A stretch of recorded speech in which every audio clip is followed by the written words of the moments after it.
Bear Mode, a podcast review of The Bear, is a Boink Studios production. And now, on with the show. Welcome back to the show, kids. Bear Mode, a podcast review of The Bear. Tom Clark back here with you as always. Joined, of course, by Big Tasty, Joe Higgins, and Jay Luft. We are hitting episode 5 this week. And that's right. We're in the home stretch. Can you believe it? We passed the halfway or passed the midpoint last time. We're in the home stretch. We've got 3 more episodes to go, counting today, for season 1. And then, of course, we will have our season 1 rundown at the very end. So 9 in total. Actually, 10 in total because we had the preview. Mm-hmm. It's an even number. Nice round 10, you know. Yes. Yep. Perfect 10. Everything we do, it's pro wrestling related to some degree. Can I be honest with you? I can't help myself. But yeah, we're coming back into this. Thanks everybody for watching. Thanks for listening. Thanks for watching the vids, subscribing on the audio platforms as well, and for sharing this wherever you can. We greatly appreciate it. We've been trying to keep the word out there as we go. And of course, you can see down below on the ticker where you can find us on all the socials, including on the YouTube. So thanks as always for checking us out. We're coming into this episode today, and Tasty, we'll start with you. What do you think about the show? What do you think going into episode number 5 here today? So as we discussed on the last episode, we had like a bit of a breather. And I think like, so coming back into like the chaos of the kitchen here, it's not quite as chaotic as it has been. There's still, as we find out in this episode, things still go wrong. There's still like crises. There's still like things that need to happen. But it feels like things have progressed a bit and it's gotten a little bit calmer, a little bit sort of more organized. There's something they do in this episode towards the end which they would never have been able to do in the first week or two. Yeah, good point. Like in terms of the way they all pull together and sort of sort out a big problem, that would not have happened at the start of the show. So I think you can definitely see some progress. You also get some fascinating insight. There's a character we'll talk about when we get there, who, I mean, it's sort of spread throughout the entire episode. There's a character who we didn't really explore like their mental state in the first few episodes too much, but it's Sydney. You really see like Sydney's like fears and her struggles and her anxieties coming out in this episode, and you see what sort of motivates her and what her fears are and what sort of she's trying to avoid or even trying to get away from. Because I think, as we said, everything in the show is about trauma and like people's reaction to trauma, and some people everyone's just trying to run away from something, aren't they? Everyone's trying to get away from some horrible thing from their past. And yeah, it's and Fac's here. Fac has a good time. It's a good Fac episode. Also, I think this episode has the most uses of the word cousin out of any of the ones we've seen so far. I think you're right. It's a fucking good episode, kids. Joe, as Tasty just mentioned, coming out of episode 4 was not insanely chaotic, and we're like, thank God we can finally breathe for a change. This one dialed up just a scoosh, but it still wasn't unbearable. What'd you think about this one? It's not them that's the chaos in this one. It's to show that even with the best of intentions, stuff can still go wrong, and it's the building that's letting them down in this case. And I think it's the first of many times the building lets them down itself. But then Fac comes to save them, / roll around the floor. And it's just layering up those things of, because like you said, we don't know anything about Sydney. She showed up. That's it. That's all we know. We're starting to find out a little bit more about her and stuff as well, which adds to the overall, like you said, people dealing with things, dealing with the past, their own mistakes. But we don't really know what that is. But again, it's just the possibly one of my favorite scenes is Fac and Richie just in that toilet together. So good. Oh my God. Because that was all improvised. Has to have been. It was fantastic. I think I will fuck whatever I want to fuck is one of the all-time lines in the entire show. It's so good. I was howling when I wrote about it. I'm good on a keyboard is one of my favorite. What has that got to do with this? Yeah. I'm a good person. Jay, what do you think about this? I think this kind of cemented that I love Fac. He's one of the best characters in the show. I really like the fact that it kind of dived into a bit more like background on Sydney and to the lesser degree Marcus as well. Like there was, I think there was such an emphasis on Carmy and Richie, which obviously they're like the two sort of main characters. They're always going to have that like sort of emphasis on them at the start, that you do kind of forget about some of the sort of like, I wouldn't say tertiary characters, but some of the sort of like supporting characters who are there who like you can see are going to play a bigger part moving forward, but you just don't know how much of a bigger part just yet. If you're new to it like me. But yeah, I think and this is a really good episode for Fak as well, like just to kind of like really endear you to him, because he has literally just been like sort of like showing up for like a scene and a couple of throwaway lines and nothing really else until this episode. Also, I admire the sort of the inside joke of Fak, played by Matthew Matheson, who's an actual trained chef, being told by Richie that he can't work in a restaurant because he can't cook. It's really good. Which again, makes me think it was all improvised, and he was seeing if he would break character. Yeah, I think the best part of that whole scene is that straight faced, it's silly. It's not even. You put that argument in the mouths of two other people in real life, and they're like, "Why are we arguing about this?" But they're playing it so straight, like, and I'm like, "This is the funniest thing ever. This should not be straight." But that's why it's funny. You know what I mean? Everything's life or death with Richie, though, isn't it? There's no middle ground.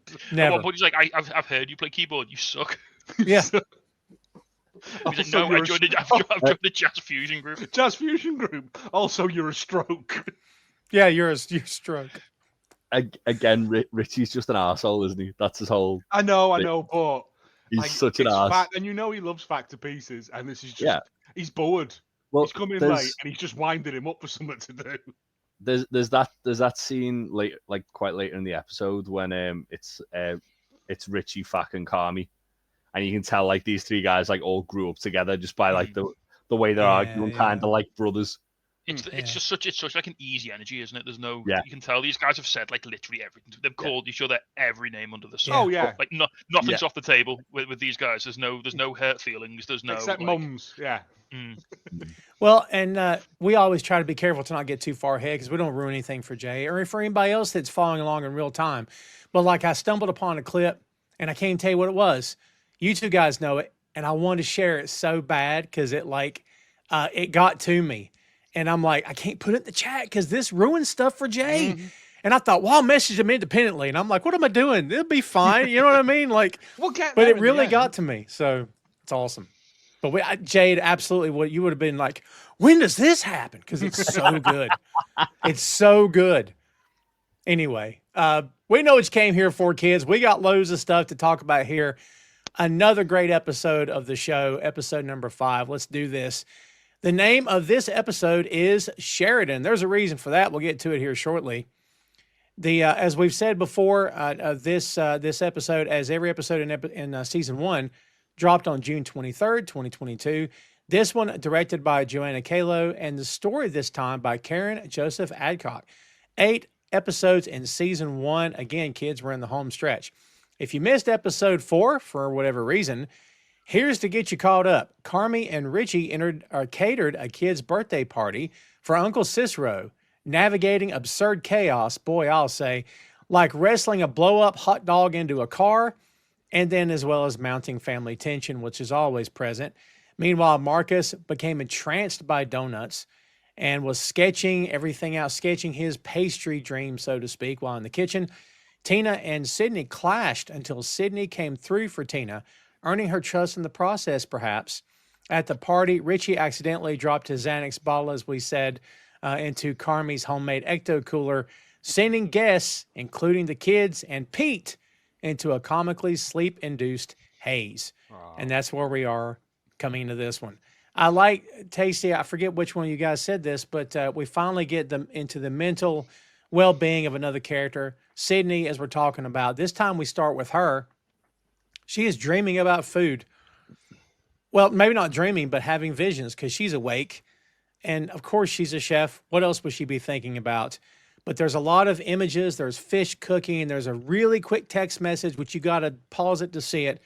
But it's from the Greater Chicago Banking telling her that her credit application was denied.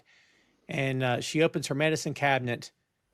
And when I tell you there is a lot of pill bottles, that is an understatement. You guys see how maxed out Yeah. Isn't I that thought that- something? I thought that was going to be her thing, was that she was like on everything. But you Yeah. got to bear in mind, she lives with her dad, and her dad's quite old. That's fair. That's fair. Yeah. She takes some meds. She takes lansoprazole, I guess. Lansoprazole, yeah. There you go. It's used to treat and prevent conditions related to excessive stomach acid production. Really? She has anxiety working in the kitchen? All right. Right? So obviously, there's parallels to Carmy here, isn't it? Like Yep. she can't like not be able to switch her brain off at night, like having like hyperfixating on like things in the restaurant and little details about food. Again, as Joe and Jay will say, like when you work in hospitality, there's always that moment, like hours after your shift's ended, that you'll be sat in bed, and all of a sudden you just go like, I didn't take that thing to that table. Mm-hmm. I sent out a burger that didn't have like the sauce on it, or I didn't, and it'll just the little things that you forgot to do during your shift will just hit you, and like there's nothing you can do about them now, and No. but it's that they're the little things that like stop you from shutting your brain off when you go to bed and stuff like that. It's true. crazy. I had the same thing in the grocery business all the time, all hours of the night. Wake up 3 a.m. Oh, I forgot to do, Jeez, it's the way, yeah. I mean, she wakes up and it's 3:30 in the morning, and then I'm on my way to work, and I'm like, oof. Yeah. I don't miss them. Yeah. The soundtrack's back in effect here in this episode, kids. We hear Wish I Was by Kim Deal in this opening scene. We go to the beef after this, and Carmy is already at the restaurant working when she comes in. He tells her that he's been reviewing the COGS, or cost of goods sold, of course, realizing they were bleeding money at dinner. He tells her they need a new dinner menu, and she vehemently agrees with that. And she brainstorms a play on tongue-in-cheek for a new dinner menu, like ox tongue, braised beef, short ribs, and risotto. That'll come back around later in this one for sure. Marcus comes around the corner with a book in his hands. This is the Noma Guide to Fermentation. So I guess if you're in the food industry, that'd be interesting to you. I So think if you're in Marcus is going full hipster here because that's very Marcus is well. Didn't Carmy work there in Noma? Yes. Yeah. So Noma's a real restaurant. Is it still open or did it shut? I can't remember if it's. Oh, pass. I think it's that one on the island where the guy burns them all at the end. Oh no, wait, that's something else. But it at one point was considered to be the best restaurant in the world. Yeah, it's in a weird. So it's in Copenhagen. But where it is in Copenhagen, it's like I say where it is. If it's still open, I'm not 100% sure if it is. Okay, it is. It's still open. Yeah. It's like it's not easy to get to. Let's put it that way. Like it's not the most. You've got to go out your way to get to this place, and obviously, but with it being like widely regarded as the best restaurant in the world, it's very hard to get a table there as well. We're waiting list for years. So to give you an idea, in 2023 they announced it was going to close in 2024 because the owner said that the model they built was unsustainable. Wow. Because it's. However, they've kept it open. They've just limited the number of reservations they take. Yeah. Like it's so because I've been to Copenhagen a few times, and like it's where it is, if I remember rightly, is the other side of the river to where the Little Mermaid is. So it's like to get there, you can either get a boat across, which isn't very reliable. Like it's just not. Or you can just get like a bus, which you've got to go all around the fucking world to, or walk, which we made the mistake of doing one year on like the hottest day that we could have fucking done it. And what we thought was going to be like about a 30-40 minute walk turned into like an hour and a half. Wow. And we weren't even going to Noma. But we passed it. But it was like Jesus, like we should have probably just waited for the boat. So a few more Noma facts. So the head chef and owner is a guy called Rene Redzepi. Formerly worked at the French Laundry, which we've heard of from the show. Yeah. El Bulli, if you remember that, if you know that. And it's 3 Michelin stars. Wow. And by the way, that information, one of about 3 places in the world that's got 3 Michelin stars? There's not a lot. Wow. And to throw it back to the last episode, that was according to Eater. Yeah. Right, yeah. I got all the information off Eater. Just like Pete got his own information about Carmy being the chef in the world. Love Sweet, Pete. lovable Pete. I'm going to say it now. It's not for me, that sort of thing. Yeah. Little tiny bits of stuff. I have to put a reservation in 6 years down the line and go and have food, all right, and go and get some chips. You know what I mean? Right. I'm not a fancy man. It's my parents' 45th wedding anniversary on the weekend, on Saturday, Nice. as we record this, and they're not going particularly fancy, but they're going to, there's a restaurant in Liverpool called Manifest, and they're doing a 7-course tasting menu with a wine flight, which will be absolutely as someone who lives in Liverpool and is aware of Manifest, that's pretty fancy. Yeah. I'd like to do one of those places one time just to say I'd done it, but as even if I had the cash to do it like regularly, I probably wouldn't. It's too upscale for me as well. Like, right, you know what? If I'm ever like in the mood to spend a lot of money on a really posh, and this is going to sound a bit like sort of basic of me, but I'll just give me a really nice cut of steak, like a really good steak, really well cooked. I want to see the money on the plate. You know what I mean? I mean, you've got like one of the best steakhouses in Liverpool, like round the corner from your flat. I can see and more importantly smell it when I take my bins off. I was gonna say you can fucking smell that shit from your front door. It's the other side of our car park. Yeah, it's called Cowshed, and it's incredible. It's very nice. It's really good. They're meant to be opening a burger place by me, from what I've heard. Which really, that's dangerous. If they do, we're going to be going for a day trip there, aren't we, Tasty? Oh, yes, absolutely. 17 quid for a burger, you don't even get chips with it. Nah. Listen, mate. Joe, you're describing Five Guys. You are describing but if you buy fries from Five Guys, you get enough to feed like a small African country. Yeah, so true. That's true. Yeah, me and Sarah went to Five Guys on Saturday. We got one portion of chips between us, and I had to eat like most of them. Yep. And you had to like mortgage your house to be able to afford to eat there, because Five Guys over here Five Guys was the most expensive fast food place around before everything went up. I can't imagine what they are now. Like it's probably pretty pricey. So we got two burgers. Sarah got a one burger. I got a 2-burger burger. I said burger too many times here, haven't I? We both got a drink, which is like you go to have you got the fancy machines there, Tom, where you get like you put your flavors in. Randomly make your own drinks up. Yeah. Yeah. So we got 2 drinks and we got 1 portion of regular size fries between us, and it was just a shade under £35. Fucking hell, dude! What is going on out there? I only order it when it's on offer on like Uber Eats, so it's like 20% off. I was like, oh, that's nearly normal prices. It's the Domino's thing, isn't it? No one orders Domino's if they're full price. No. That's a different thing. If you notice, Joe, whenever you go to Domino's, if you ever order off Domino's, you spend 20 quid. Oh yeah, there's always an offer. Yeah. You never spend more than 20 quid. You never spend less than 20 quid either. I get it. It's garbage. It's never half price pizza. It's 2 pizzas for £20. They're very good at making you spend £20 every time you order. That's their trick. It's 22 now. Yeah, you got to pay delivery as well. Fuck that. Yeah, but me and Harry went out for bao the other day. 2 delicious bao buns, salt and pepper fries, some starters, some drinks. It was like 70 quid. And I was like, that's money well spent, because I enjoyed that. Five Guys, it's trash food, isn't it? It's something to eat to tide you over. I want to be slightly fancier than a McDonald's. Yeah, so we had it before we went to the cinema, and that was like... Yeah, they've just... No popcorn for you. Like super cheap on Uber. Hey, Uber I brought Haribo in my backpack. They can't stop you, Tasty. They can't stop you. And if they do, I just scream and take my top off. Eat it all in front of them. There you go. Are you happy now? Last time I went to cinema with Tasty, he was like just pulling things out of his coat and just handing me them. So I got some popcorn. Like okay. World War II spiv. Yeah. Hey, it was my backpack. I wasn't wearing a trench coat in this heat. Actually, that's true. We did go on a hot day. Yeah, that it was. Either way, you were just pulling like rations out and giving me them throughout the film. Yeah. I did not go hungry. To get your blood sugar up, yes. It was. I was getting excited. All this from the Noma Guide to Fermentation. That's where we started. That's where we started, kids. I don't know what to tell you. Marcus has got too far into his own brain with this, though. Like, I think you're right. Yeah, little bit. He started off doing a nice chocolate cake. Yeah. And he was like, I'll make donuts. And now he's reading a book that looks like 7 Haynes manuals stuck together.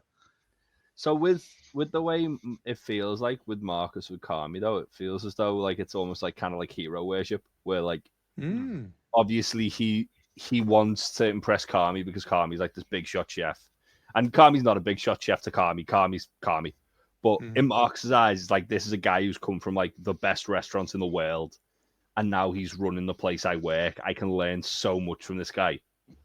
And like, because he's not studying like just anything, is he? He's studying places that Carmy's worked at. Yeah. And it's like he's obviously gone from wanting to do like a little thing to now immediately like having the confidence after the cake where Carmy's praised them to this episode. Right now, I'm going to do what Noma do, and it's like you've got a long way to go, kid. Like don't You've push it. skipped a lot of steps there. Yeah.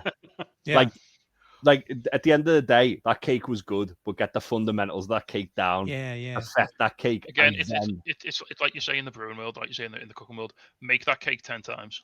Yeah. And have it be the same every time. And then we'll talk about making that cake with a cherry on top. Then we'll talk about that. Once you've done it 10 times and it's turned out. But once you've done it 10 times and it's worked every time, that's when you can move on to something else. You've got to get your consistency down. More importantly, as we find out later in this episode, you've got to get your timekeeping down. Yep. Mm-hmm. Yeah, because Marcus is trying to tear some tape, just as a small example, and Carm wants him to cut it with scissors. Something as small as tape. Carm's like, without saying it, Carm's like, you want this to be right? We do everything right. We don't just do some things right. We don't just do the food right. We do everything right. Like, that's what I took from that, and that comes back around later. But it's go ahead, Jay. Kind of show how like detail oriented it, like a lot of that is as well. Like for what with him kind of like showing him that level of discipline, it shows that like, okay, so for your prep, you've got to do this right, you've got to do this right, you've got to do this to this exact science. Yeah, it's like Marcus is trying to dip his toe into this world. He's trying to like sort of get involved, and Carmy showing you've got to live this shit. Like this has got to be your entire life. Like this has got to be your like say you say Tom, a simpler thing as like cutting a piece of tape so that the edges aren't all frayed and shitty. Mm-hmm. Like that's the level of detail you have to aspire to if you want to get to where Carmy got to. Like, and that's what Marcus wants to do. He wants to go all the way to the top. And Carmy's just showing him now. This is where this has got to be your outlook. This is your standard. These are your building blocks. You have to do this before you can even start getting a sous vide bag out to ferment stuff in.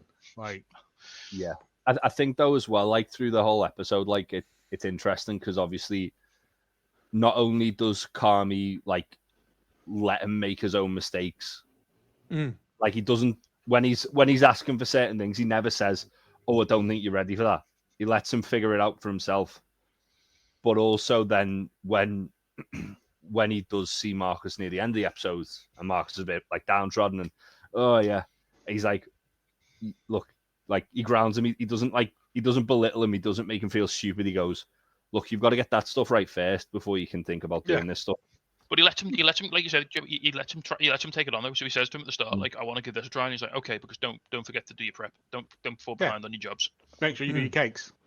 Yeah. We need to sell the cakes, otherwise we've got no money coming in. You can muck about with your donuts and that after you've done your cakes. Mm-hmm. But do it. By all means, go for it. But do the stuff. Do the thing I pay you for. First. Yeah. I think it's important though, like for kind of like establishing that he wants the place to grow, like giving people license to try that kind of thing. And as we've said before, Carmy is kind of indebted to Marcus because Marcus was the first person to come around to him and to be like he broke the ice. Like without Marcus buying in, I don't think you get the rest of the team buying in. I think Marcus being the first to cross the floor was big. Yeah. So I think there's a bit of mutual respect there because Carmy understands that Marcus was the first person to be really open-minded when he was trying to come in with new ideas. Yeah. Well, it all goes to crap literally when the toilet blows up, and this is good because Carm's on the phone with Fack and he's telling him to bring a shot. He said Fack's gonna bring a shop vac. Richie goes, Fack's mouth is a shop vac, so he's already starting. Yeah, but then Sydney goes, "Oh, you're so funny, Richie." Yeah, you're so funny. Yeah, she's got first thing in the morning. Can we go back a little bit and when Richie comes into the shop, he calls them replicants, right? Replicants, and he's got the Blade Runner leather jacket on. Yeah. So, right with the toilet, was that a callback to the last episode with like Cicero and Richie's argument, where like? He's like saying about the toilet blew up. I don't think so. I think it's a knackered old building. I love how Carmy literally stands there and goes, "I know what this is," and then it just fucking explodes. Yeah. Also, can we appreciate there's a sign over the toilet that says, "Please don't flush tampons or paper towels," and tampons is spelled wrong. Yeah. I didn't catch that as well. Yeah. It's like tampoons. God. That's definitely Richie. It's got to be. I'm telling you, that whole toilet situation had Richie's name written all over it. Oh my God, that is so good. Yeah, and so they're cleaning the mess up because of everything's happening, and Carm doesn't want to cancel dinner. Like, she's like, "Well, how are we going to do this? Whatever. Look at this mess." And but after that, we immediately go back to them prepping, and Carm is cooking, and good God, it already looks amazing. And he's got everyone huddled up. I love this bit because like Carm flexes, but not intentional. Like, look how amazing I am. But this is his entire crew watching him at work. And it's like, take notes. This guy he obviously knows what he's doing, right? Yeah, showing like his artistry. It's great. But he's like, you do this, and then this, and Ibrahim goes, "There's too many ingredients, chef. Like, I can't remember this. I put meat in bread and give it to people. Like, this is way out of my remit of skills. Like, credit to Carmy as well that when he's describing the process, he uses one of the French words for something. And then and then he immediately goes, "Oh, you just had some butter and whisk it." Yeah, like, I mean, that's good. I mean, yeah, it's like what schnitzel chicken with like what appears to be like a butter sauce on top of it. And, based on the sauce, I'd say it's probably fried fish. I'm sure it was the chicken breast that thingy was. Chicken that he was pounding. It looked like because it had like capers and parsley. Yeah, you can capers salt. Yeah, I suppose. Yeah, that's the stuff that Sugar was cooking, right? I'm assuming. Yeah, his mom's chicken. Yeah, so it's like white wine, onion, shallots, garlic, butter, lots of butter. Doesn't Tina mention French sauce. His mum's recipe later on? Yeah. Well, no, that's she mentions Christmas. I was her mum, isn't it? She says, yeah. Well, yeah. I think she's making. I think she's making family. I think. Yeah. Even like with that, like I kind of like to kind of sort of echo what I was saying about the way he was with Marcus throughout the episode. He does it in a way where it doesn't. It's allowing people to kind of like take it in at their own pace, and even when like he's shown Tina with like the onions, he's very like he's very sort of. This is why you want to do that. Yeah. Whereas I'm not just going. Yeah. Cook them till they're like this because I've told you to. He's like, because once you get them caught at the bottom, that'll make a really nice rich stock and it'll be delicious. Yeah. And she's like, sweet. Again, it's such a stark contrast to how he was taught by Joel McHale. Well, like, I think even Sydney says, doesn't she? This is the first time I've worked anywhere where there isn't a maniac stood behind me ranting and raving. Yeah. And again, that's another one of the themes of the show, especially in the earlier seasons, is it's about trying to be better and like trying not to pass on like the toxic upbringing you had in the business to somebody else, and try and improve the next generation of cooks and like make sure that their mental health is better and they're not like crying in the walk-in and stuff like that. But it's not just in work; it's about generational trauma as well. It's when we meet, Bear's own mother, it's a wonder any of them are still there. Yes. Yeah. It's also, it's not only just passing on, like stopping horrible work practices, it's also trying to be just a better person in general, better than where you came from. Jay, I can't wait till we get there because you talk about. I swear to God, mate, your brain will explode when we get to one episode in particular. There's like 3 episodes in season 2 where we're going in 90 minutes on the talking about it. Yeah, you'll go through a 6-pack. Maybe 2 episodes. Those ones, yeah, because I mean, well, I'm prepared. Is one of those episodes that's just brutal. Yeah, it's crazy. Fat comes in around this time yelling "Fack attack," which is cool.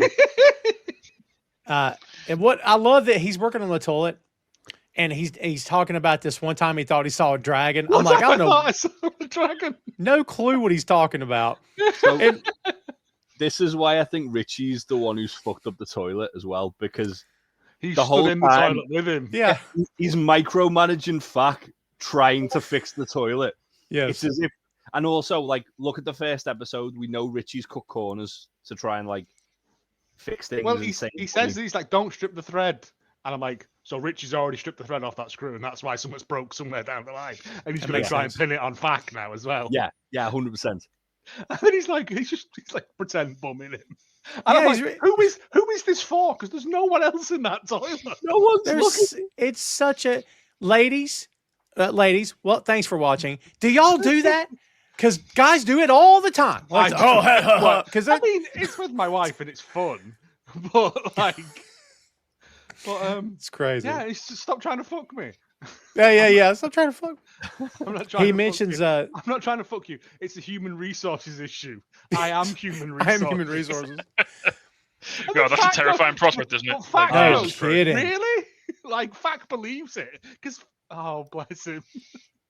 Fact mentions that they need a couple of cooks, and he's like, "I want to apply." And I don't know if this is how it just uploaded to Hulu or whatever here, but immediately when he says that, the screen cut to black, and I'm thinking, was that intentional, like to warn you that something's coming? Because that's how it cuts immediately after he says that, and I'm like, something's around the corner. Do you know what I mean? Maybe just alerting you that trouble's ahead.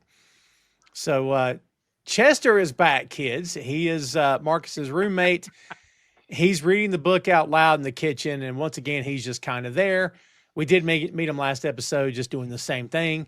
Marcus is really into his work. He's working on lacto fermentation, and Chester says they need to go to Copenhagen. He said, we need to go to Copenhagen and fuck some shit up. I'm like, what are you talking about? Do you know what I mean? That's a guy thing, too. Again, just to sort of stress how ill-prepared Marcus is. So he's got his like fermentation tent set up, but he hasn't actually read about the process because he's getting Chester to read it to him as he's doing it. Yes. So he's really flying by the seat of his pants on this. Like he's really it's white. the horse He's before the white cart, knuckling isn't it? Yeah. Yeah. They're starting to talk about the Bachelorette. Marcus is like, "Oh, you save it, but don't want you to ruin it," which is good because apparently they're watching the Bachelorette.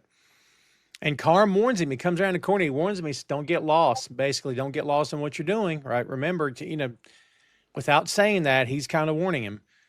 And it's easy to get lost in these things. Is it also when he says, "Can I borrow a sous vide bag?" Why? What are you doing? He's just yelling across.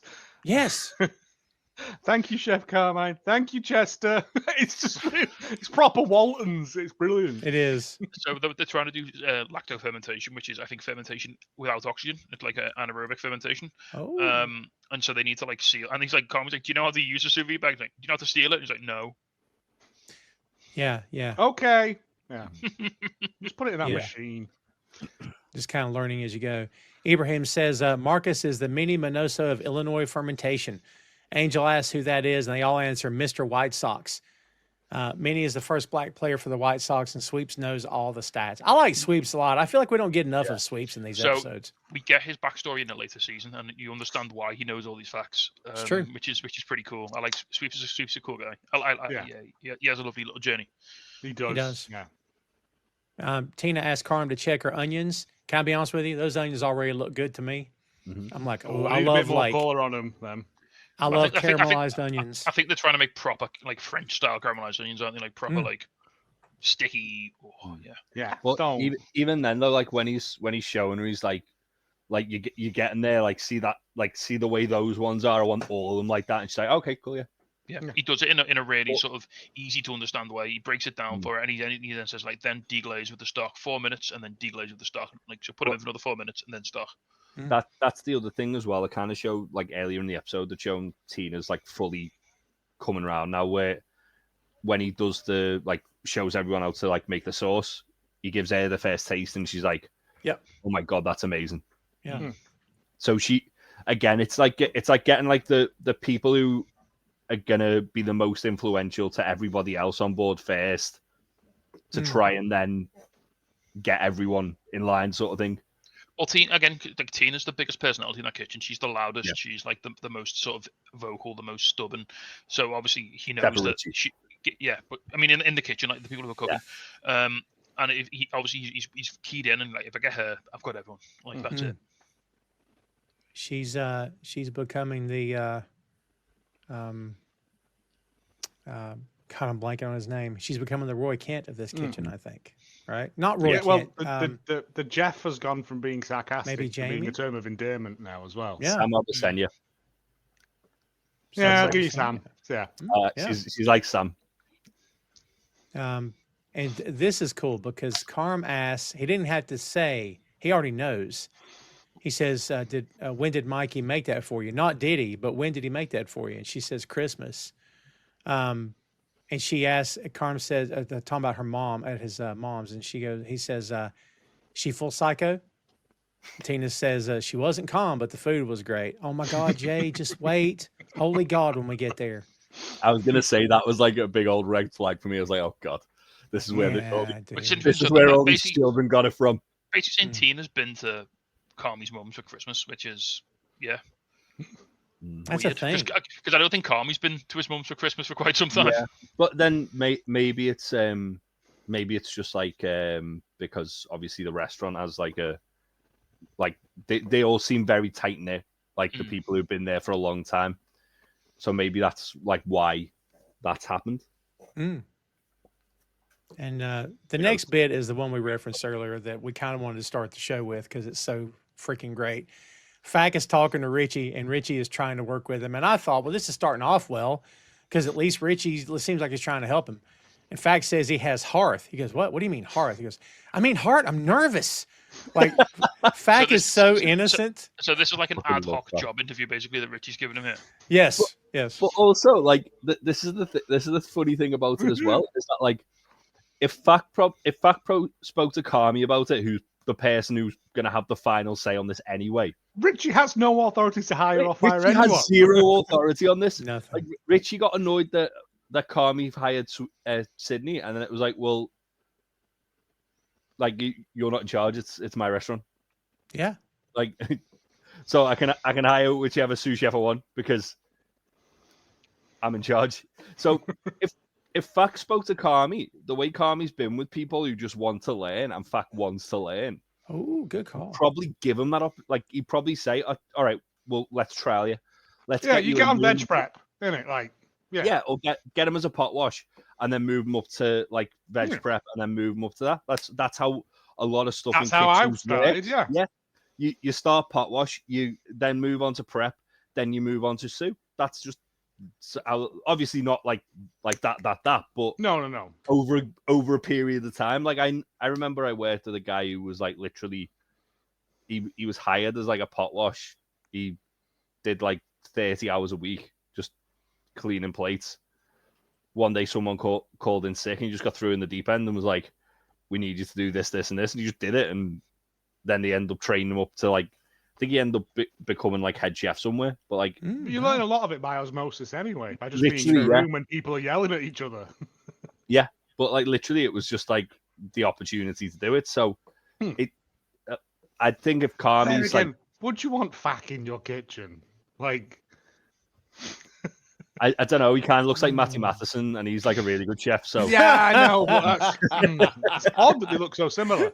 But no, Again, I think it's part of like a little in joke in that like obviously Matthew's a trained professional chef, and he is the culinary consultant on the show. So he actually not only is he a professional chef, he's also telling all the other people how to act like chefs while they're working. So I think there's like a little bit of insider baseball. It's like if you know, then you're like, oh yeah, this guy who they're saying is shit and shouldn't be cooking. He's actually a really good cook, and that's like kind of the little joke on the side. Yeah.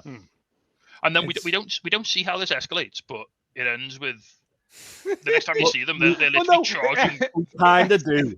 You see it escalate, because he calls him a stroke. A, I'm not a stroke, and B, I've got good skills. I can play keyboard. He says, I have a great vibe. Richie says, fuck your vibe. Fack says, don't fuck my vibe. Richie looks at him and goes, I swear to God, I'll fuck anything I want to fuck. And I'm like, what are we doing? What is this right now? Again, I said before, that's an all-timer Richie quote. Then Fack turns around and says, you say will not fuck me. Yeah. And then it's like, because he's challenged Richie, it's like, that's the stupidest thing you could have done in that situation. Oh, Fack. my God. Because now he's going to escalate it. And lo and behold, violence the next thing you see ensues, is Richie throwing him against the wall and chasing him with like what looks like a towel. Yeah, probably trying to whip him with it. And then he tries to choke him out. Swiggs is like, Swiggs, should I break it up? Fack's like, yes. Like he's getting choked out. It's so good. Even then, though, it's the way Fack's like, you're weak, Richie, you're weak. It's like just fucking give up. No, he wants him to say forever. He wants him to say Mate, and I never looked this up. What is Mate? Do we know what I'm that's linked assuming to? it's Kumite from Bloodsport. Yeah, Ah, okay. I never looked it I'm up. assuming it's from. I think so. That's the only possible thing I could think. That's what I thought it was. Richie loves Bloodsport. He's a big fan of all Jean-Claude Van Damme's films. Oh, of course. Yeah, but I'm assuming that's what it is. It's just a say uncle, but it's yeah. Carm looks over. I mean, we don't see Rich's apartment until like next season, but he's just in my mind's eye at this point. He's got every douchebag cinema poster hanging. Oh, he's got samurai swords above the mantelpiece. Nunchucks. Yeah. He's got sure. Scarface. He's got Escape from New York. He's got nothing wrong with Escape from New York. Nothing Scarface is a red flag. Yeah, you've got a Scarface poster. I agree. Carmy just looks over the counter and he's like, "Oh, that's cool."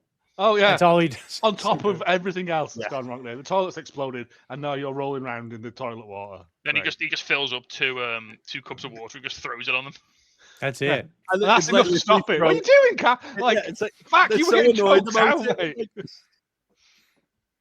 Facts like he is mean. Yeah, he's pointing at him. I'm with fact. Richie's a piece of garbage again. Like, I love Richie. Like, he has won me over, but also he's just a piece of shit.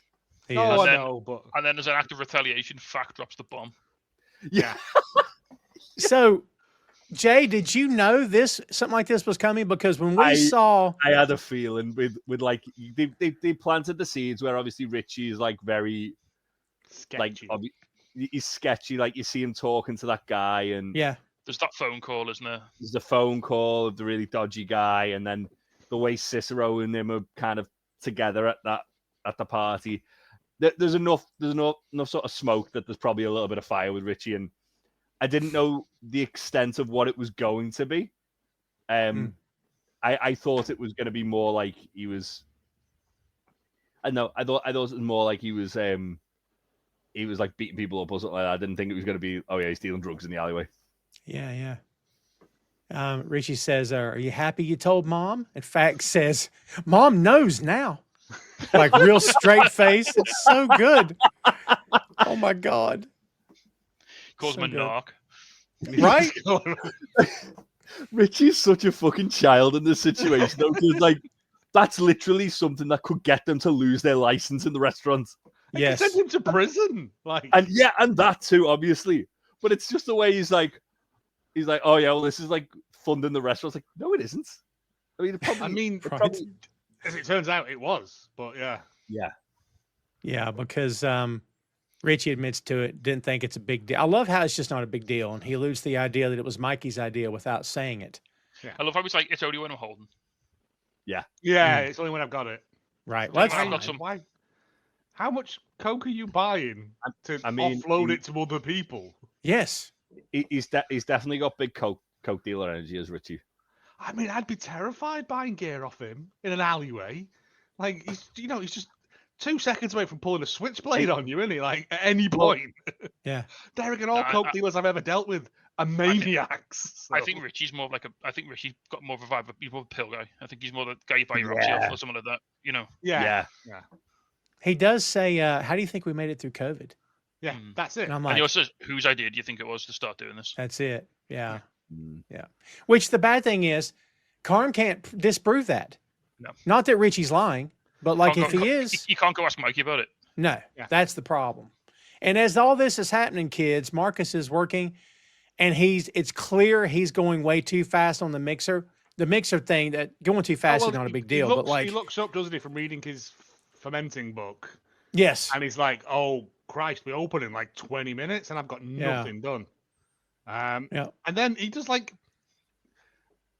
comedy slapstick baking, like Bodger and Badger. Like, it's just. Oh, that's a deep cut. I know. I'm trying to think of an American equivalent, and I could not. I was going to say Three Stooges. That's what. It's like the Swedish Chef and the Muppets in it. It's all. Yeah, he's just throwing it all in, and there's shit going everywhere, and I'm like, you could still save this. Like, there's still time. To be fair, Marcus, if you're that far behind, running the mixer like 20% quicker is not going to make a difference here. No. Mm-hmm. I mean, that mixer as well looks like it's It's a beautiful, beautiful piece of cast iron from the post-war. Came over on the Mayflower. Yeah, it's a beautiful mix of that. But it's the fact that he just starts dumping all the stuff in like celebrities on Bake Off, and there's clouds of stuff everywhere. That mixer was in the room when they signed the Declaration of Independence. if anything's gonna like blow a fuse in that place, it's gonna be that fucking mixer. Oh, yes. you know, there's a split in the wire there, and they put like fucking tape over it, and like the Richie's fixed it, mate. It's fine. Yeah, the plug's not grounded, It's fine. and like if you don't hit it a certain way, it doesn't turn Well, on you see, properly. he is banging it at one point. He's like, that fixes it normally. Yeah. And the way the noises make it, it's like it's not aligned properly. So It's hitting the bowl. things hitting the bowl, and it gradually increases as all the other stuff is going on, and it's just that nice sort of heartbeat getting faster and faster until it explodes, sort of thing. It does that thing that the show does really well, where like they take like a human confrontation, which in this case is Richie and Carmy arguing about Richie selling drugs, and they sort of put it against like a mechanical failure about to happen, and as you see like the ramp up of one, you see the ramp up of another, and again it's almost so naff, it's brilliant. The last thing Richie says before it all happens is "Don't blow a fuse," and then literally the fuse explodes. And he just starts laughing and walks off. Again, that's just a bit of a sort of, oh fuck me, what now? Like that's like a hopeless sort of fuck's sake, Well, Fact says, don't worry about it. The condenser's fried, but I know a guy. I've got a connection. I got to connect. Which will come back to haunt him. Yes. Yeah. Yeah, they're trying to keep the food cold, and Carm suddenly has an idea. He calls Pete, who lets them bring food over. I swear to God, I love to store in their freezers. Hey, it's buddy. So awesome. Hey, can I gas Yes. the favor? Yes. Like you wouldn't have given him the steam off your Wii last episode. Pete calls Richie cousin, and Richie's not having that, buddy. We are not cousins. And then Carmy's like, yeah, he's not my cousin either. Yeah. Carmy's just trying to keep Pete sweet. Like he's just like, we need to use this bit for a family of 2 and a small child. Why have they got a massive chest freezer? Well, they haven't got the child yet. Whoa. Oh no! Is it possible that since it's kind of all in the family, that maybe she was a more active part of the restaurant when Mikey was alive than she is now? Maybe. Possibly. So I think Pete bought that freezer because he was going to go hunting and shoot big game, and he just never got around to it. That's my headcanon. That was going to be chock full of venison, but Pete just either he didn't go hunting or he went and he was too shit and didn't shoot anything. He's got big thingy's husband from Superstore energy about him. I can't remember his name. Never mind. Move on. So Pete's got big energy of a guy who gets really into something but never managed to follow through on it. He's got all the gear but no idea. Yeah. Yeah. If he got into Warhammer, he'd have like a grand's worth of Warhammer in boxes, never even touched it, never built it, never painted it. He either put a squad together and then lost interest. Yeah. Played one game, got battered because he didn't understand what he was doing, and never thought. Put the primer on it, and that was it. But yeah, so I reckon he bought that freezer for some sort of outdoor pursuit he was going to do, and he just never got around to. Either he's got no mates to go hunting with, he went and he was too shit at it and didn't manage to kill anything, or he just never managed. I don't think he could shoot Bambi. Yeah. What if he got it because he wanted to do that with like the lads, and then they were all just like, no, we're not doing that. Yeah. No, I wouldn't put Richie with a rifle, mate. Terrible idea. That's asking for trouble. Richie wouldn't have a rifle in the woods. He'd be hunting it with his fucking pistol, like a man's man. Like a man's man with a dagger in his teeth, covered in dirt. With nunchucks. If it bleeds, we can kill it. He'd be dressed like Rambo. That's good. Sugar comes in and she is not happy. And she's going off, and she mentions, the thing is, Sugar's seen through it immediately. Yes. You were desperate. You've asked Pete because you don't want to ask me. And Pete's like, yeah, pretty much. But Carmy makes a really good point to her, which is that whenever he does try and talk to it, she either doesn't answer or she just starts an argument immediately. She brings up you bring up the thing, which I'm assuming is the AA. Yeah. But Pete just glad to be on the team. Pete just wants to be part of the gang. He's But so happy when they show up. She's also equally annoyed that he's brought Richie to her house. Yeah. I mean, I would be as well because I'd be fucking mad if like Richie he was in smells my of house. Croix Noir and cigarette ash. Yeah. She calls him Richard as well. Oh yeah, Yes, she does. Uncle Cicero's taught her well. Rick. Richie rips on Pete for liking the Cubs, and Richie's like, I bet you don't even know the name of the first baseman. Pete does know it, and Richie's like, Oh. he's all right. You know, he's kind of impressed. I'm guessing Richie's a White Sox fan. Yes. Yeah, most people at the Bear are. I love I was going back. I was going to say he's definitely got more White Sox energy than like Cubs energy. Going back to the scene before where they talked about that White Sox player, like Angel doesn't know who he is yet. He's wearing a White Sox cap. Yeah, but So it's a nice little juxtaposition. Like, so Angel, who's like doesn't know about, and in Richie's eyes, the Sox are the good guys, the Cubs are the bad guys. Angel doesn't know who that White Sox player is. Pete does know his Cubs players. Oh, he might not know old school. Like Yeah, you know, I don't know. I don't understand sports. But it's just an interesting because it's like it's gatekeeping, isn't it? Like people are like, oh, you don't know who Oh yeah. such a player from 50 years ago is. You can't be a real fan. And like Richie then tries to gatekeep Pete. And he's like, I bet you don't even know a player. And Pete's like, I do actually. It's this guy. Yeah. Like, But it's interesting because Richie's almost like has a little bit of admiration that he does know that. Like, oh, okay. We went to a show, me and my brother, and this guy had a Bolton Wanderers shirt. And my brother, big Bolton Wanderers fan, went over, started talking, and the guy went, I bought the shirt in a shop for like a couple of quid. I have no idea. And he was so crestfallen because he thought, I found a kindred spirit I can talk to. And the guy was like, nah, don't know now, mate. Joe, there are no Bolton Wanderers fans. That's why. I know. I went to a match once. I said to the guy at half time, oi, what score is it? Never mind. No, cut that. They all turn up dressed as seats. It's weird. I'm not cutting anything. Don't cut that business with me on this show. There was a legitimate bit where at half time they give a random seat number and whoever gets it gets a free pie. And it was on the upper seating and there was a dash of people because there was no one sat on the upper seating to get this free pie. Man. Hey, look, on that TED show, Tasty, Joe would say something like, "Bruh," and he'd go, cut that. And I'm like, I'm not cutting anything. I'm like, it stays, all right? I know. It stays. Well, you know, before her and Carm stepped out, she makes this comment about, you know, I had a brother who died too. And they all just go, ooh, that's gnarly. That's bad. I think Richie goes, it's dark, and Pete goes, yeah, dark. real dark. Yeah. But again, they get it makes the point, doesn't it? Like, because like again, like a lot of people have said, like this is Carmy's way of trying to process and deal with this grief. But again, he's probably not he's not even stopped to think probably about how Sugar's feeling. No, because he's been so wrapped up in the restaurant and like, yeah, she just cuts through and she's like, yeah, you know, it's happened to me as well. Like this, I'm trying to pick my life up and put it back together. Do you think then maybe that the freeze is there because obviously the restaurant's gonna have had problems like that before? Do you reckon maybe it's that she didn't mind helping Michael because he'd just ask her? Yeah, whereas because Carmy's gone to like Pete instead of her. That's why she's pissed off.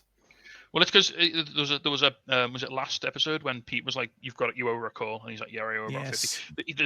There's a sense of like she's wanted an update from him or some sort of connection with him, and Carmy's like either he can't quite emotionally deal with it or he doesn't have the mental load because he's so snowed under at the restaurant. He doesn't have the sort of mental energy to have this conversation that he knows is going to be quite challenging and quite difficult and quite emotional. Well, she mentions going to the thing. He said he's been 3 times. He goes 3 times a week. And she hugs him and she's like, will you fight with me tomorrow? And he's like yes. That's all she wanted to hear. That's all. That's all it needed. That's all it wanted. She didn't want a big fight. She didn't want a big argument. She didn't want a big back and forth. She just wanted to know, Carmy, are you looking after yourself? Are you doing the right? Are you doing the thing that we talked about? That's awesome. All he had to do was text her and say, I went to the thing. I'm going 3 times a week. And just let it sit there. And maybe none of this would have been as volatile as it was. I don't know. But I know, yeah, but well, the Berzattos asking for help is a sign of weakness, isn't it? Like, yeah. But so every episode, we always pick. Doing me, I always say that this is one like that little scene there, that little interaction. Again, it's Sugar and Carmy. You don't get a lot of that in season 1, but like it's beautiful. That little moment. They have that little moment where Carmy finally just breaks down and is like, because I don't think he's told anyone that he's been going to these meetings, hasn't he? No. He's made up excuses about them all. Yeah. And this is the first time he's like, yeah, I've been going, and like he lets his guard down, and then he lets her in, and they have that lovely like sort of sibling moment where they bond over the like this shared trauma they both got, like they're still trying to deal with. Yeah, for sure. Back at the beef, Sid is coordinating traffic. She's handling everything. She's on top of it until Tina says the pilot light is out, so the gas line is down. Now they can't open. Sid asks, "Hey, are they still building across the street?" And then we see them building a makeshift stove outside. Fucking fact again. Can we just Fact breaks the oven door by lying on it. And his method of checking if the gas is on is to light a naked flame and wave it around inside. Down in it, like, huh? What, dude? What a great man. But also, great. While they're talking off, you just hear in the background going, "I'm getting very greasy here," as well, which is good. Well, this outdoor bit was awesome. I love this scene where they had to improvise. A lovely bit of Tina and Sid getting on. Yes. As I said, so this is the scene that I said before. Like episode 1, episode 2, they couldn't pull this off. They wouldn't have got this far. They would have been shut the service down. Richie would have been throwing rocks at people by. Yeah. Everyone would have walked off. Everyone would have gone home. But no, they all pulled together. Pulled his gun out, started yelling at people. 8 breeze blocks are missing. There'll be no orphanage. I'll tell the children. They get everything going, get it set up. Carmen and Richie come back, and she just tells them, we're doing outdoor lunch service. And Carm likes it.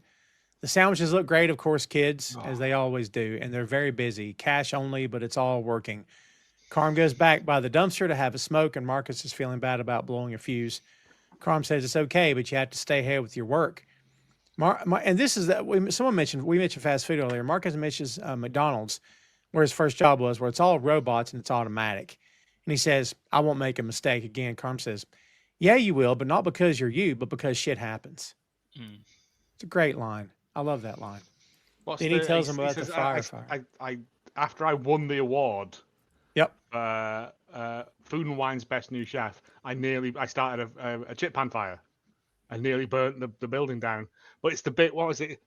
I stood there and said, if I don't do anything, this place will burn down and all my anxiety will go away with it. Yeah. Marcus looks at him and he goes, "But then you put it out." And he goes, "And then you put it out." And it's... I love how there exists in your mind that like Schrodinger's cat moment of like, if I could just walk away. Yeah. I could end this. This will all be better now. If I won't have to do this tomorrow. It'll all go away. Everything I've worked for, it'll be gone. But I'll be a better person. I'll be a healthier person. You can breathe. Yeah. Fact has bad news, kids. The condenser is $5,500. So much for the connection. I thought you had a Connect. No, I never said that. No, he said it turns out I don't have a Connect. And he also, says, when they're outside building as well, when they're doing the outside cooking thing, Sweeps, can you get a full restock of everything and a towel for Tina? And Tina just goes, "It is very flamey," and I love that. It's just a good thing. That's a good line. There's literally fire. It's fire. That's a good line. He also, says, Marcus, when he's talking to Carmy, he says, like, obviously, so you get the idea that the reason he's so wanting to express himself now in this job is because, like you say, he didn't have his first job. It almost crushed his like passion for cooking before it even started, because he said there was just following instructions. I was just making like on an assembly line. So it feels like the reason he wants to sort of show off so much and sort of learn so much so quickly, maybe he feels like he missed out and he's like fallen behind because his first job was so regimented. And yeah. That's a good way to put it. Yeah, you can tell he's hungry for this. No pun intended. Hungry for knowledge. I don't know. But as you said on that line from Carmy, like, it's only like, "I won't make a mistake again." It's like, "Oh, you will," but not because of you, just because fucking everyone makes mistakes. You know what I mean? Yeah.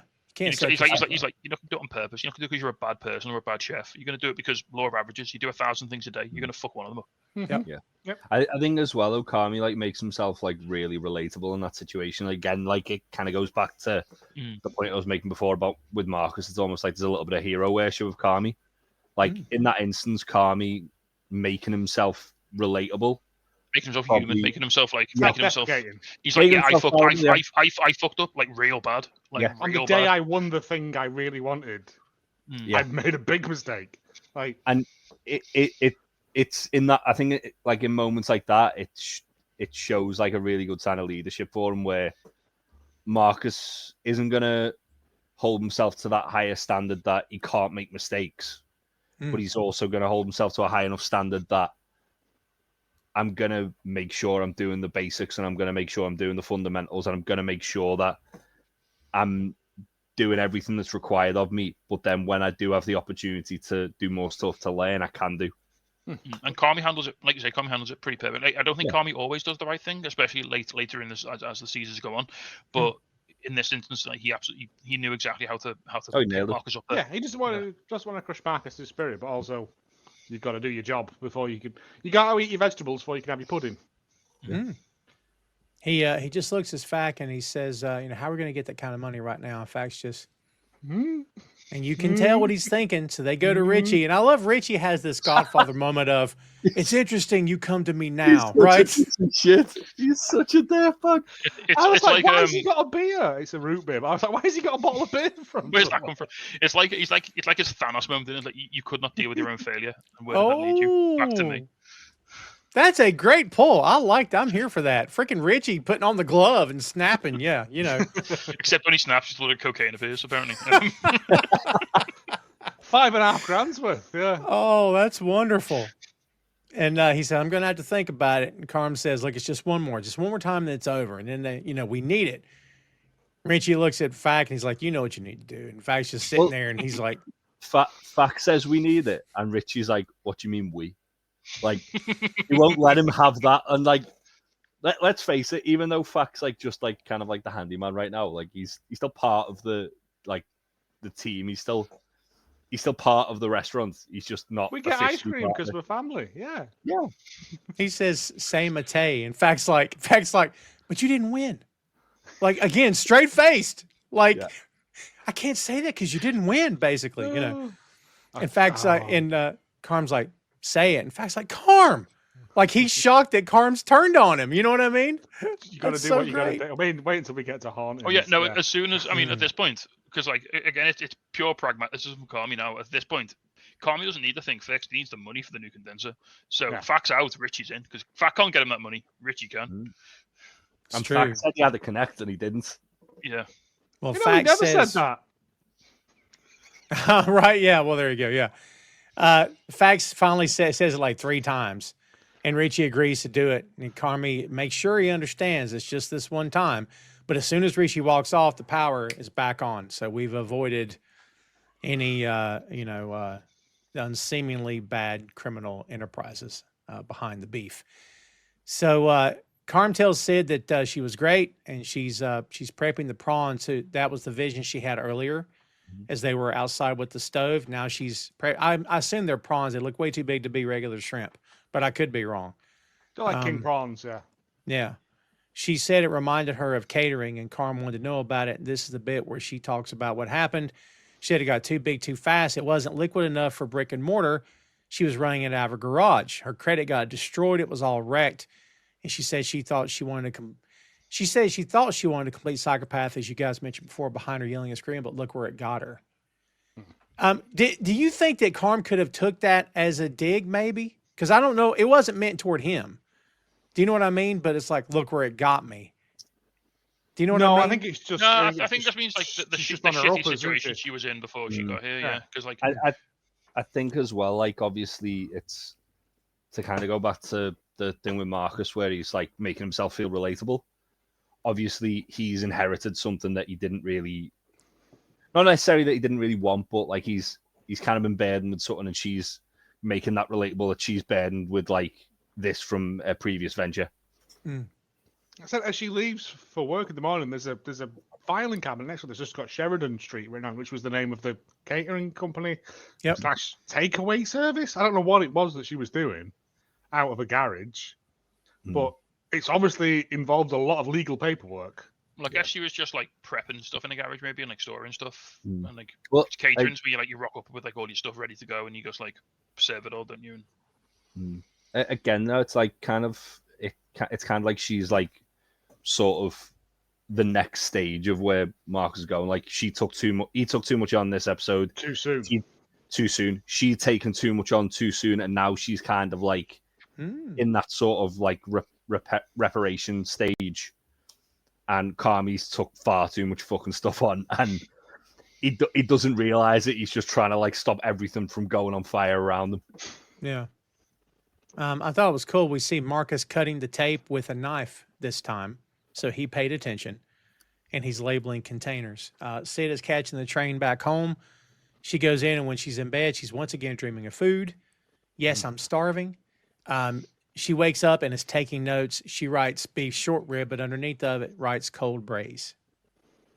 So that's where we leave the episode. I could do with some beef short rib braised and cola. I'd eat the shit out of Oh, that. yeah. Did I tell you about the short rib lasagna I had? Yes. Mm. Oh, I think about that a lot. Hey, was that the place in the pool? No, it's in Manchester. It's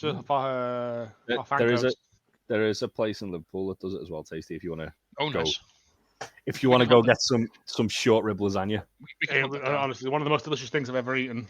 And after my birthday last week, my wife went, "Do you want to go over there?" And it will never be as good as that one I had, and it'll ruin the memory of it for me. Mm. She's like, "You're a fucking weirdo." And I was like, yeah.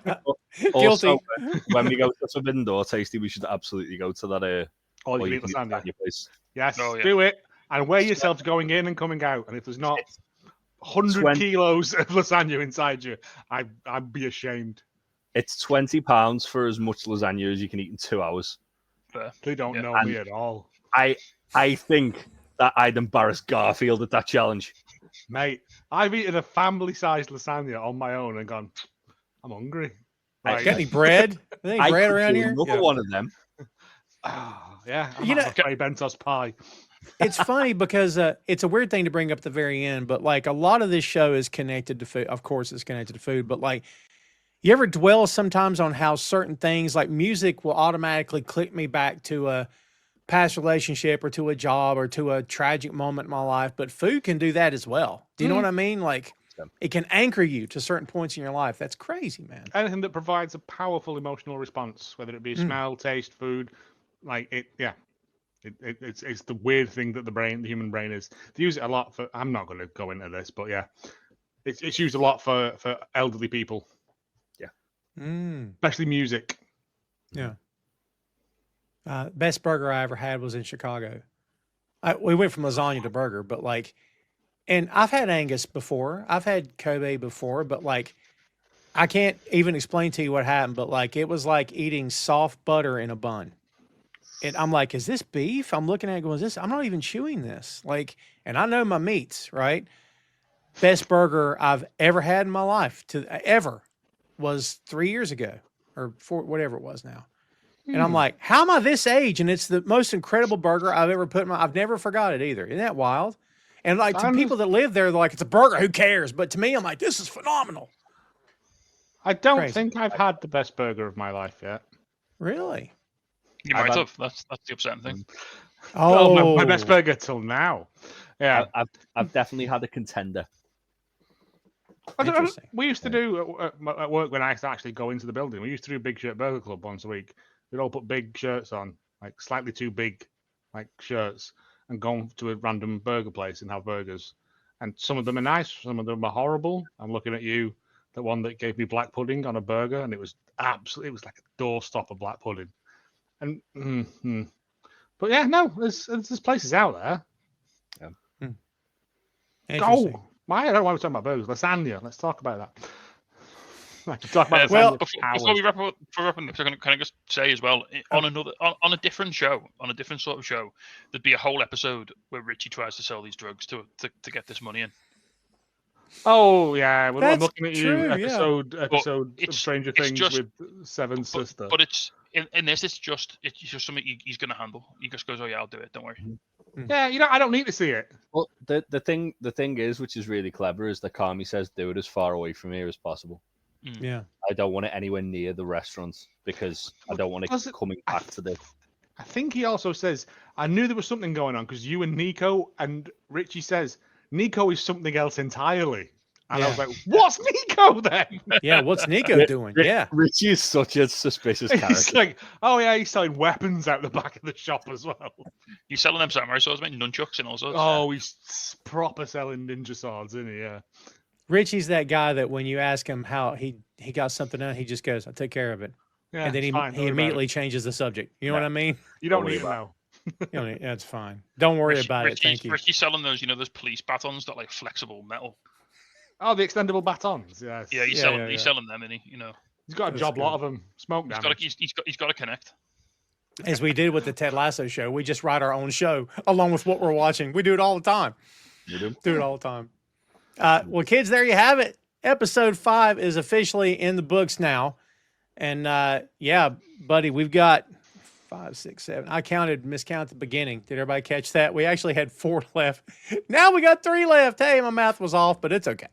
So this was a fun one. And again, Chaos was at not a bare minimum, but maybe a little step above episode 4. But I know it's going to crank back up as we go on. So everybody try to prepare yourselves for that if you're watching in real time. Let's get final thoughts around the horn as we always do. Jay, let's start with you this time. What you think? Yeah, I really enjoyed the fact that we're getting back to the stressful episodes of the Bear and not the comic relief of the last one, as much as I enjoyed the last one.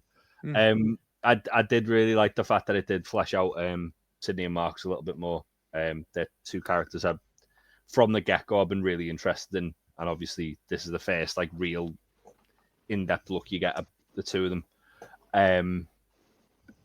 And Fack as well. Fack's the best. We love Fack.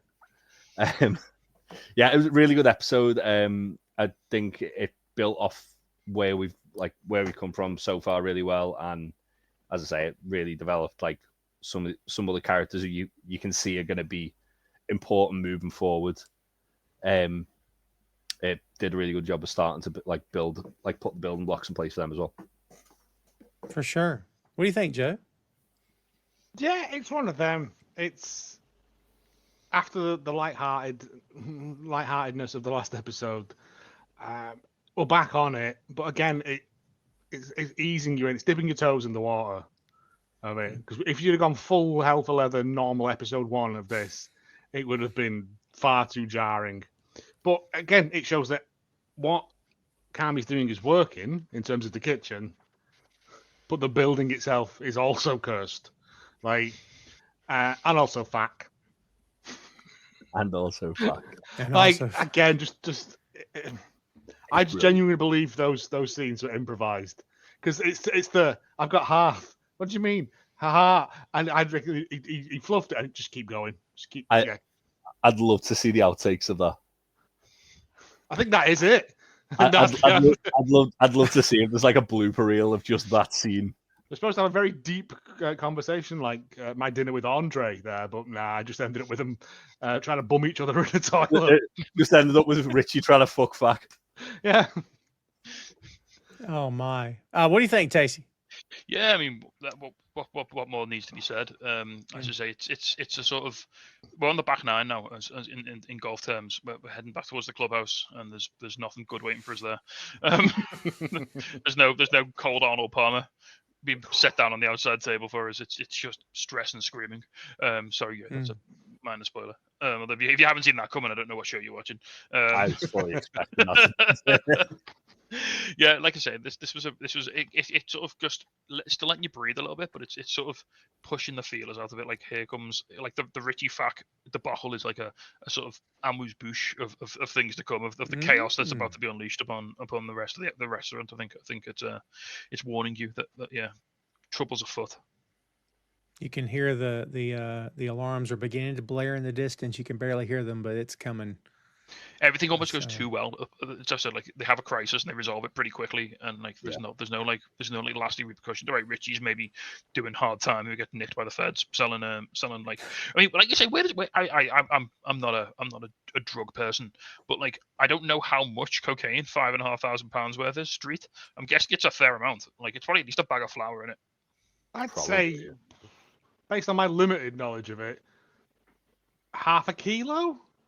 It's something you don't want to Google. Do you know what I mean? Because you never know who's watching. I'm not Googling how much is cocaine, because that's how the police come around the house. It's a fair weight of gear, I'd imagine, to be. So when I was on when I was on jury service a few years, like 10 years ago, it was a cocaine trial of cocaine dealers.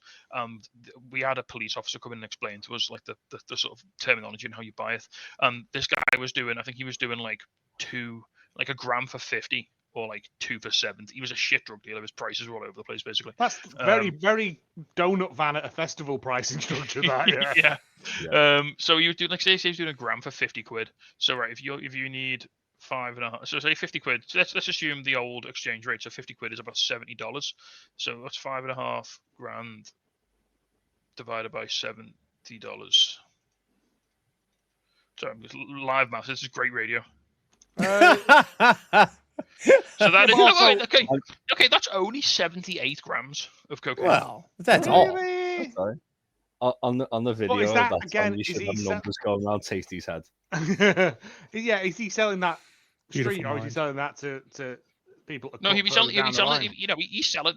Come on, it's Richie. He's selling 1 gram bags. How's the hell? How that? Yeah, but right, that's also 78 deals he's got to do in that alleyway. No, to get because that amount of money back. Billy and the boys are buying like fucking 10 grams each, aren't they, for the big? But then you got to offer discounts, haven't you? Then so yeah. Like, all right, so maybe he's doing 100 grams. I mean, I'm not drawing up a business plan saying we should start dealing coke, lads, but because we're terrible at it as well. What if Richie's like a wholesaler though, and he's just selling his whole thing to like? I think Cicero pushes it through him. So no, Richie says he sells when he's holding. So I think Richie buys for himself, and he buys a bit extra, and he sells that on to like mates.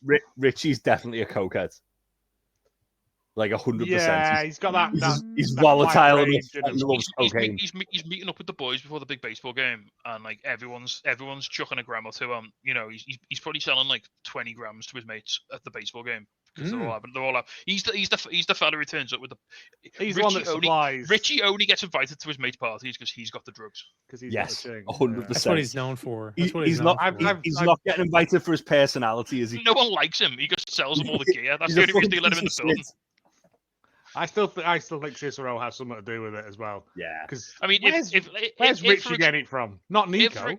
If, for example, Richie needs because at this point he's like, he doesn't say I can't get hold of it. He just says, okay, I'll do it. So I think he knows how to get hold of, say, a couple of 100 grams of coke straight away. Yeah. And it's Uncle Jimmy, and it's called Uncle Jimmy. I need a big bag of gear, please. Yeah. Throw it. Again, ironically, probably put it on the restaurant tab and then sell it off to pay for something the restaurant needs. There was the whole thing in the last episode where like he added like 50 onto the tab for no reason, and it's like shipping and handling. Yeah, shipping and handling. Richie's shipping and handling his drugs from Colombia. There we go. International shipping is expensive, mate. Big bag of lemo. Yeah, that's how we're ending this episode, kids. It's Colombia. Drugs from Colombia. I'm just saying. Hey, well, you know, it had the show gone down. Now I'm doing it. Had the show gone down that route, it becomes a weird sort of. So I'm glad we didn't have to go down that road. It does make me wonder why we went down that road and then we immediately stopped. Do you know what I mean? Like, what stopped them from? Because I think, especially in this series, the focus remains on the restaurant. The restaurant is the central character. As soon as whatever Richie does when he's not in work, that's none of anybody's concern. Like he might walk out the door. It's Carmy. Carmy puts it out of his mind. He's asked Richie to do this thing. If Richie comes back the next day with 5.5 grand, brilliant. He's a hero as well, and then he can hold that over Carmy for ages as well. Remember that time you needed 5.5 grand, and I sorted it out, even though you told me I couldn't do that anymore. Yeah, it's not the guy you want to face. Everything is for reasons, like But again, we don't need to see it because it's not NYPD Blue.